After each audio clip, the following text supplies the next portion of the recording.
ernsthafte Gespräche mit dem Ernst Field und seinen Gästen. Hallo und herzlich willkommen zu dieser Folge von Ernsthafte Gespräche. Die heutige Folge wird auf Englisch sein, da das die Muttersprache unseres Gastes ist. Und dann würde ich euch auch schon viel Spaß wünschen. Wir fangen gleich an.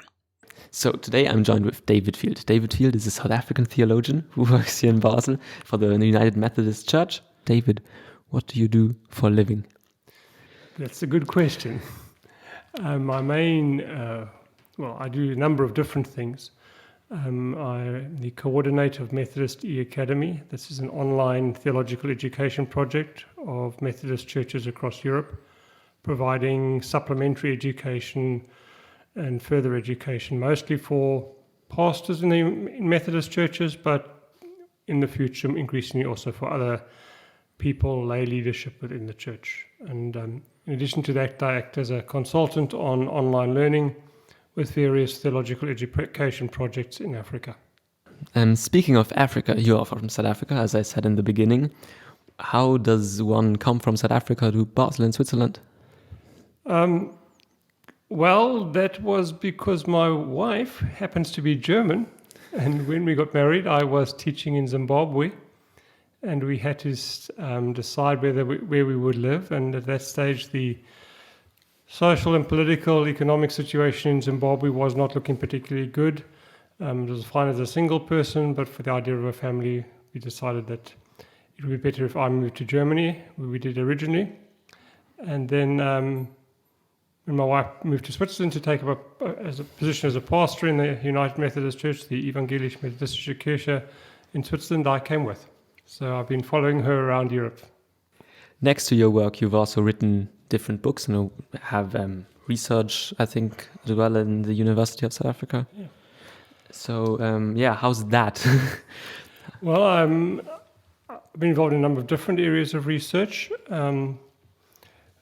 My main interests are in political and liberation theologies. That reflects my background in South Africa and the early formative area of my theological education during the struggle against apartheid in the 1980s in South Africa. But also teaching for the United Methodist Church, I involved in around research in Methodist theology and ethics with some focus on the theology of John Wesley, the founder of Methodism. So it's a kind of broad range. My two books have been focused mostly on understanding the church, with a particular focus on the unity of the church, in a context where in the United Methodist Church there's been a lot of debate, disagreement, and approaching division over different ethical issues, but particularly the issues of sexuality, what is often referred to as human sexuality, but largely debates around homosexuality, and should gay and lesbian people be allowed to have their partnerships blessed within the church? Should they be allowed to serve in pastoral ministry?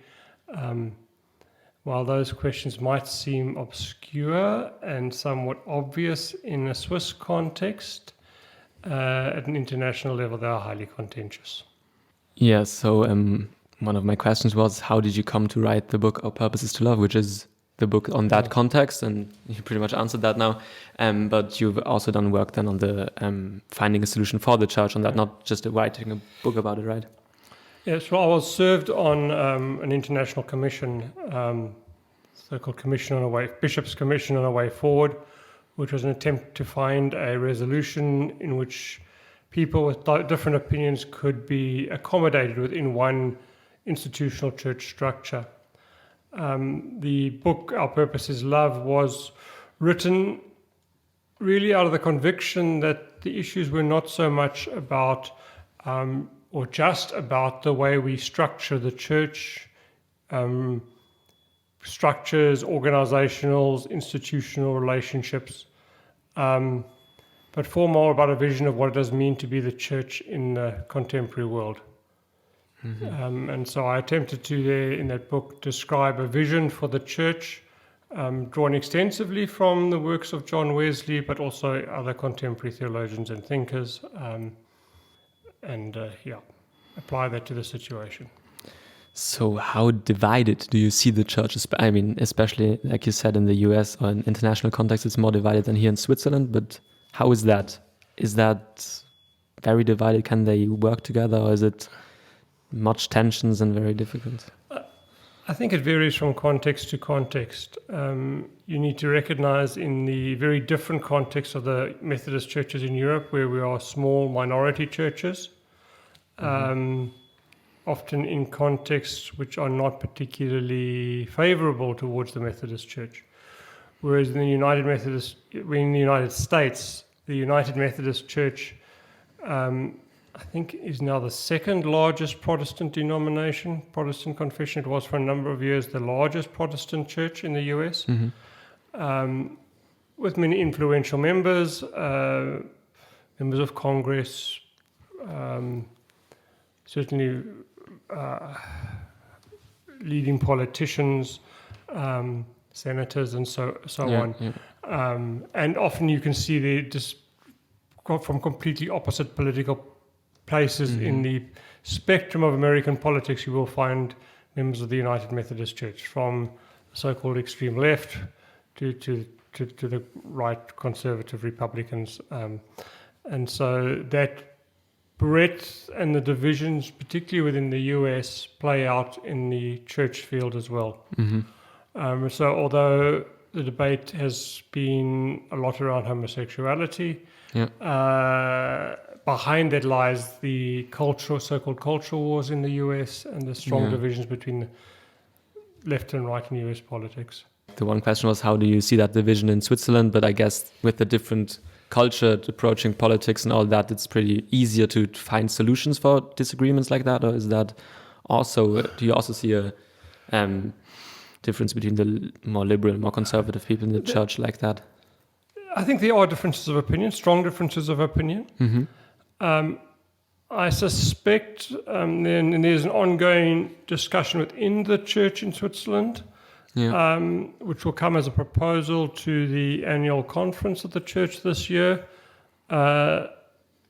assuming everything some of this has been somewhat upset by the corona situation. Yeah, of course. And that there's now a proposal on the table which has not yet been made public, so I can't talk about that as such. But I think the difference in Switzerland is we have a political history of working with people from diverse opinions. So that's the norm within Switzerland, from the Bundesrat, the Federal Council, down to a local political level. People of different political persuasions form governments, work together despite their often very strong disagreements. So I think it's a different culture. I think the question for you in Europe comes, we have a similar situations, I would say, in the churches in Germany, and to some extent also in the Scandinavian countries, Norway and Denmark. The situation in Eastern Europe is quite different, with a very different history,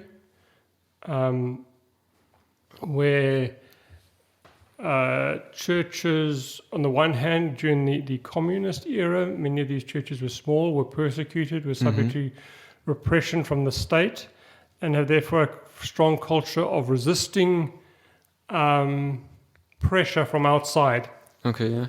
And particularly their issues around sexuality are highly contentious, and there's a sense of resistance against pressure, what is perceived as pressure from the liberal West to conform their attitudes and behavior patterns. And so that's a very different situation from the Western European side. It is probable that if the church in Switzerland moves to a more accommodating view, allows more diversity of opinion within the church, that some people will not be comfortable, and maybe even some congregations will not be comfortable and would leave the church.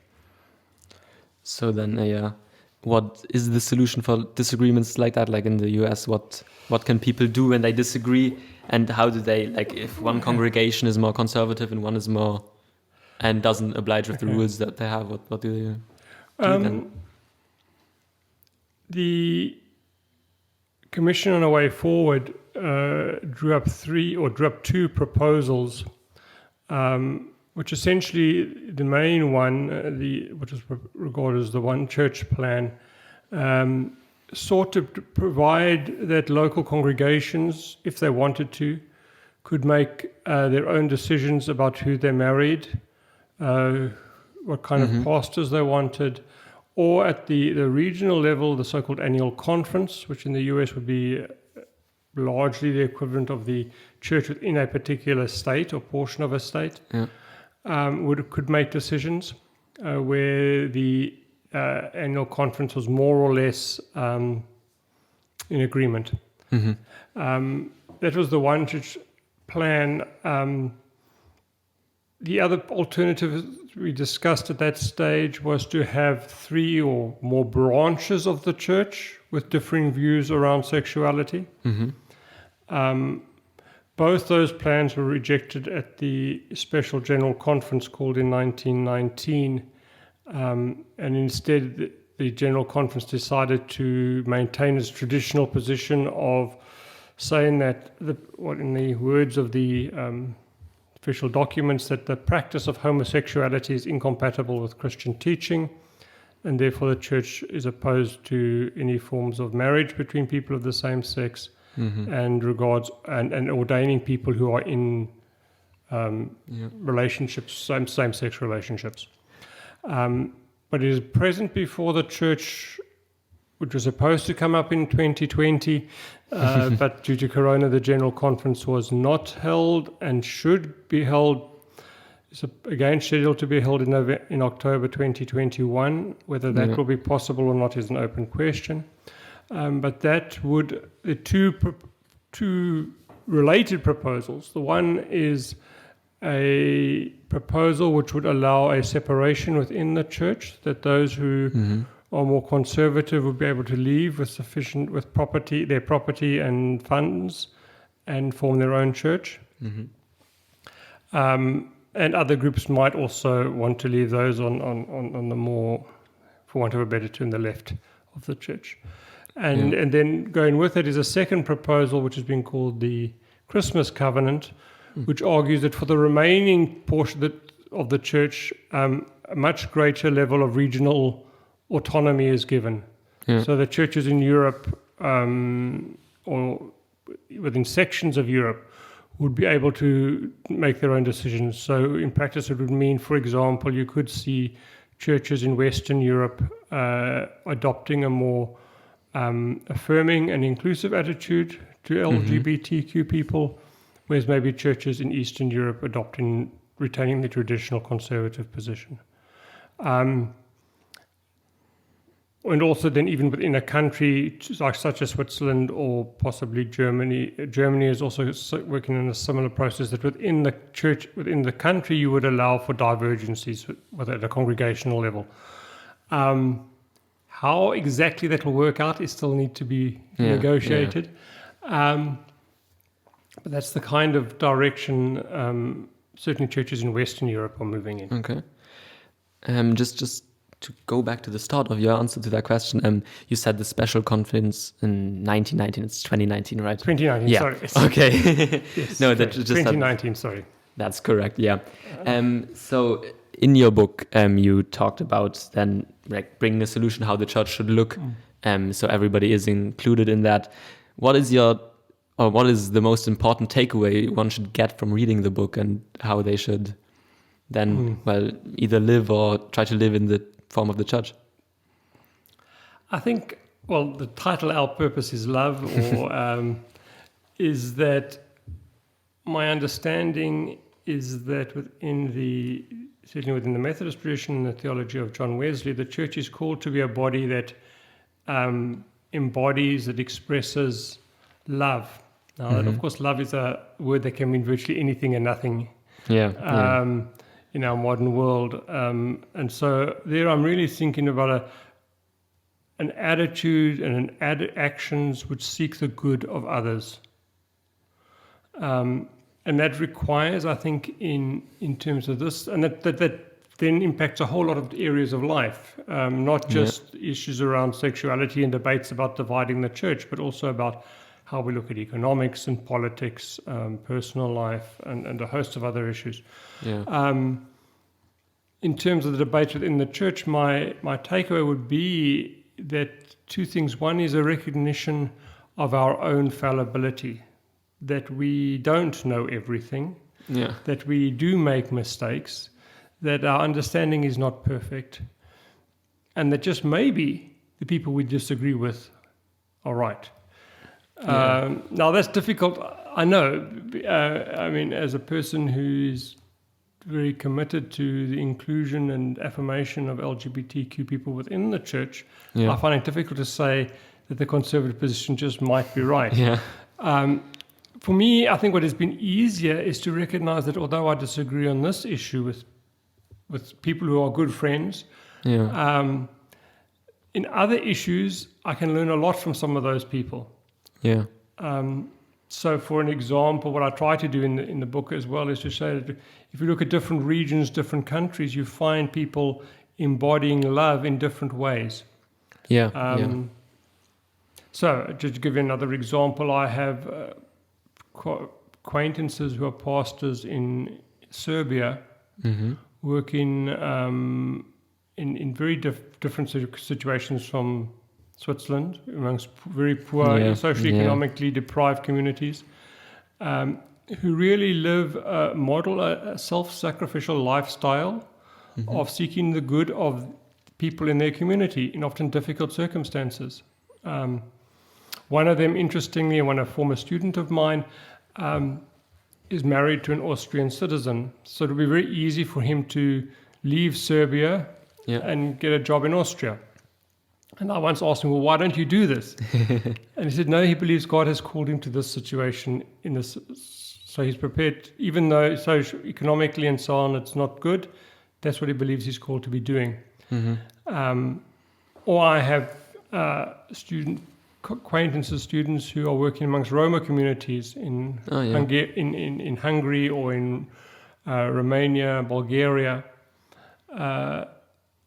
Again, very difficult situations, and doing really amazing, not just religious work, but also really development, education, providing for people's needs. A young pastor in Romania who's engaged in villages, rural areas, working with Roma congregations, building a center so that the children can be educated properly. So that they will not end up begging on the streets of Basel or working as prostitutes in Switzerland, as many young Roma women end up doing. So this is the kind of work which I think is really amazing what these people are doing, and I admire it. And yet when we discuss about homosexuality, they have a very conservative view. And so, but I can see so much good in what they're doing in other areas that I can find a way to live with that. Yeah, I think that's very important, yes. To go on a totally different note, we mentioned at the beginning you were brought up in South Africa, and you also said that it formed your way of thinking, your theology. So, how was your upbringing? How Christian was your upbringing? Because you are now a theologian. Well, sometimes people ask me, what was it like to grow up in apartheid South Africa? And it's a question I find difficult to answer because it was just the way it was. I grew up in a family which was a strong Christian faith, strong Christian commitment. Involvement in the church was part of my weekly life. Most of my social life as a young person growing up was within church-related youth groups, both within a local congregation and then broader activities outside in Christian youth groups. So that shaped me in a way that I think led me to want to study theology. And then how did, I guess, the apartheid influence your theology as that? I guess that is the follow-up question to that.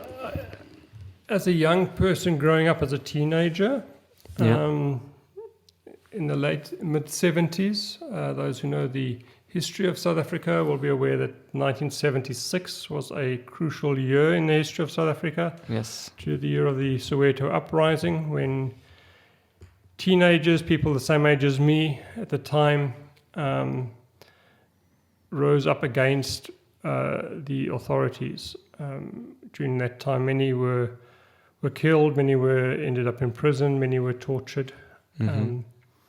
And for me, what was formative in my own thinking was in the years that followed, 77, 78, through Christian youth movement in South Africa, I got to know people who had been involved in the Soweto uprising. These were no longer than just people whose stories one saw on TV or read in the newspaper, but they became friends and discovered what it meant to have been tortured, to be beaten up by the police, to be arrested. And that really reshaped my perspective on what was happening in South Africa at the time. So that was a continuing accompaniment to me, was the question, on the one hand, how does my Christian faith, which was very important to me, relate to the political struggles and what was a developing civil war? And how did I locate myself in that conflict? And at the same time, how did that then relate to faith and to theology and the Bible and those kinds of questions?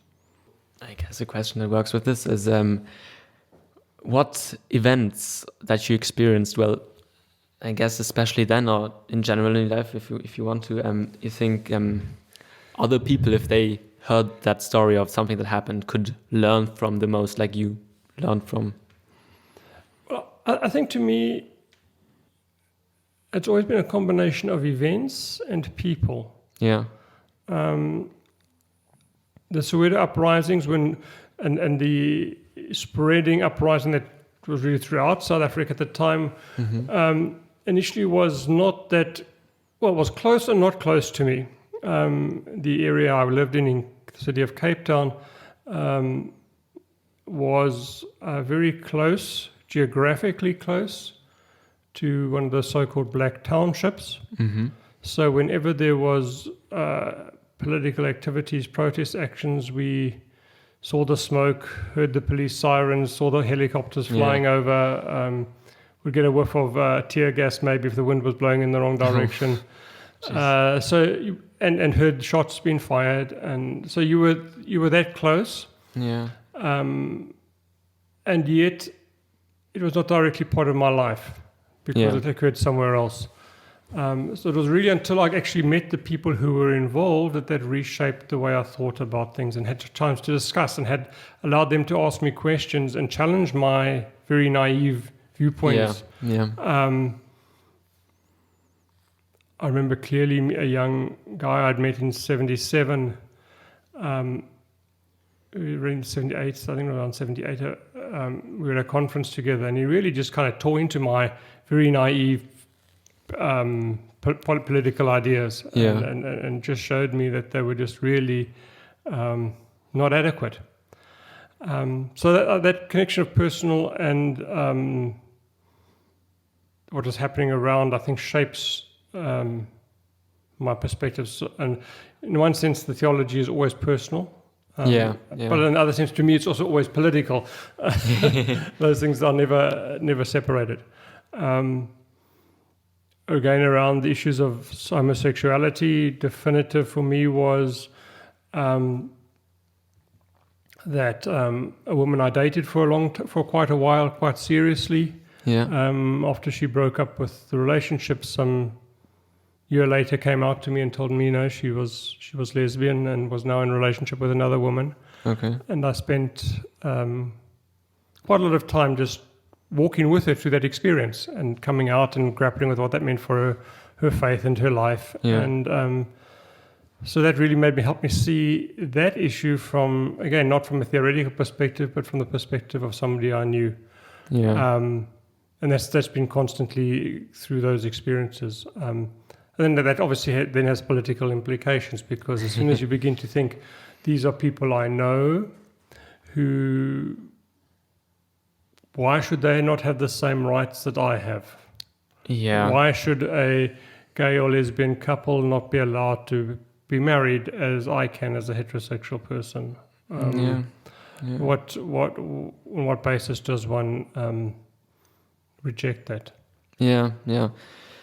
I've read something about that I think a German philosopher, I assume, said about like hate is just that distancing yourself from people is like from people of that LGBT community is always like blind, because if you get to know somebody, hate isn't rational. You can't understand why those people are rejected or don't have the same things, and it's a very interesting point. I think one of the points is what often talked about also in post-colonial and decolonial thought.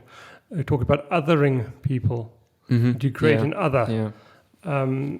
It struck me, and one of the things I had to, or was challenged to in the South African context at the end of my studies was, do I not do military service? Yeah, right. At that stage, the option was doing, an initial 2 years military service, or I think it's around 6 to 8 years in prison. With a very divided mind and conscience, I ended up doing the military service and ended up working but didn't do combat duty. I was working in an office. But what struck me during that military training, how much of it was to define somebody as an enemy, not really human, because the more you did that, the easier it would be to kill them. At the bottom line. Now, I don't think it always is in that extreme form, but as soon as you begin to determine or describe somebody as an other who is different, and that difference is somehow means they are less human, less able to think, or in some sense twisted, warped, evil, then it is far easier to discriminate against them, to oppress them, to abuse them, to misuse them, and even to kill them. And I think that happens around issues of sexuality. It's around racism. One has the same sets of issues. As soon as you put a people in a category that is easily that defines them as an other, not somebody you relate to. And for me, the personal context was always that personal encounter with other people then breaks down that othering, because suddenly it is not an other, but suddenly it is my friend. My friend Charlie, not the rioter in the street. And it was my friend Charlie who is tortured, and so on. That makes a real difference, I assume. So, I mean, the question started with, how did you, what was something significant that you learned? Now, what do you still want to learn? What do I still want to learn? I can answer that in different ways. I think, to me, the importance is always to be open to that which is new. To be listened to be aware that life is a journey. And the journey is not clear. It's only clear when you look back. So if I look back on my journey of life now and see the way it has developed in terms of my thinking, and look back at my 20-year-old self or my 25-year-old self, would never have conceived that the kind of ideas I have now, I have now. So what I've always become aware of is to be open to learning, to be open to new ideas, to be open to critique. Allow yourself to be critiqued by others. It goes back to this notion that aware that you're not always right. And that even sometimes your strongest opinions might be wrong. And allowing yourself to be challenged. And for me, importantly, both my experience and theologically, is to always allow myself to be challenged by those who are disadvantaged, those who are pushed to the margins, the excluded, the rejected, those who suffer, and to allow them to be posing challenges and questions to me. So when I look at the world around me, it's easy to take the questions or the challenges of those who are rich, those who are powerful, those who have influence, those who shape the opinions of the world, but rather to say, but what about those who suffer? And to allow that to shape my questions. Yeah. So on that note, what do you think are the maybe two biggest challenges that lay in front of us as a society as a whole, not just for one group, but for all of the groups? Well, I mean, obviously at a global level, you're talking about environmental issues. Yeah. It was another area of my theological interest. I wrote my PhD dissertation around environmental issues. So issues around climate change and the consequences of that. I think we've seen that in migration, for example, where large areas of Africa, which were once could once support significant populations, are now being turned into desert. And what does that mean in terms of migration? I think so. That's one big issue. I think the second, and these are all interrelated, but the second big issue is a movement away from a world. I think we move into a world where power relationships are radically shifting and changing. The increasing power of big tech companies, large companies have always had a huge amount of influence on the world. True. But globalized capitalism is reshaping and constantly reshaping the world. So the struggle between those who have access to significant financial resources and the majority who do not. Again, in a world of climate change, of environmental, ecological disaster, who has the resources, who controls the power?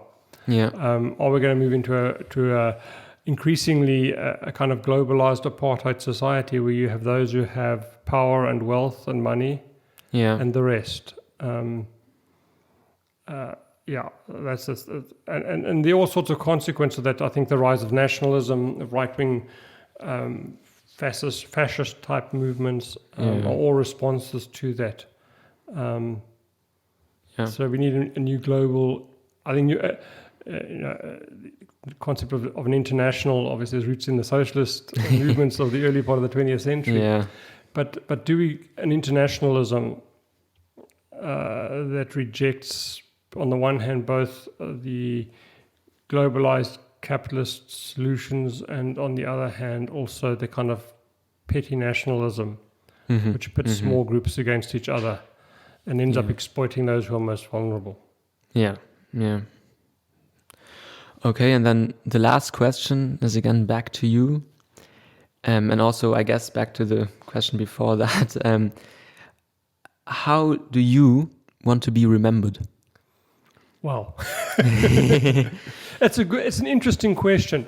Something I think maybe as I sort of move towards being 60 is something which does affect me. One of the interesting things is sort of reflecting recently is when I moved from Zimbabwe to Germany and then to Switzerland. I moved out of a full-time academic position. Where I kind of thought, I think back now, if I'd stayed there, I would have had large numbers of students scattered around Africa. And I would think I would like to be remembered as a teacher, as a thoughtful. But I took a break out of my academic work and I've only got back to it more recently. I think if I want to be remembered would be as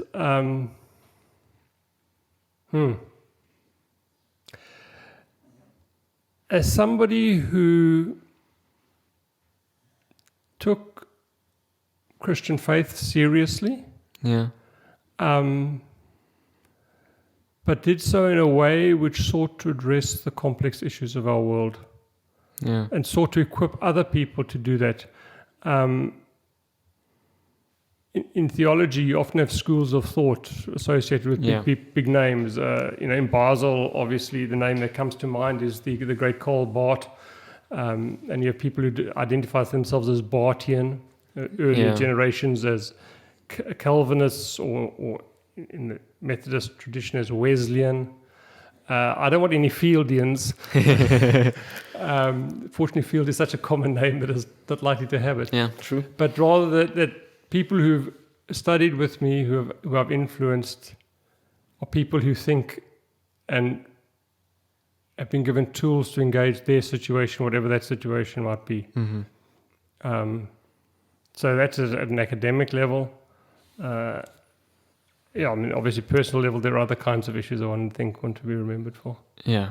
Okay. Well, then thank you for coming on, and I hope we can do this maybe sometime again. Okay.